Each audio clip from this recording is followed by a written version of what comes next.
Voter, আপনার জীবনে কি আসলে অন্য কোনো ভোট দিচ্ছেন না।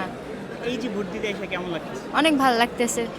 এখনো ভোট দেওয়ার পর অনুভূতিটা বুঝতে পারবো। এখন তো অনেক বেশি মানে এক্সাইটেড যে ভোট দিব। তাই হ্যাঁ। কত বছর পর মানে এই বিশ্ববিদ্যালয়ের পর থেকে তো এখনো হয় না, না? না না, আচ্ছা, আপনার পছন্দের প্রার্থী জয় হওয়ার সম্ভাবনা কি আপনি মনে করেন? সবাই তো চিন্তা করবে যে সবার পছন্দের প্রার্থী জয়ী কাকে ভোট হবে। দেবেন? না, সেটা বলা যাবে না, সিক্রেট। সিক্রেট।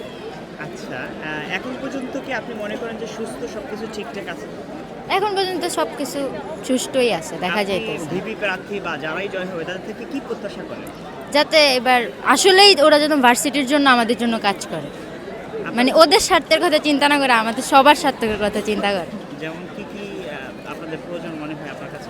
যেমন আমাদের আবাসন সমস্যা আছে, খাবারের ক্যান্টিনের খাবারের মান উন্নয়নের জন্য আছে, তারপরে ভার্সিটিতে অনেক ক্লাসরুমের সংকট আছে, কিছু মেরামতের আছে, ওইগুলা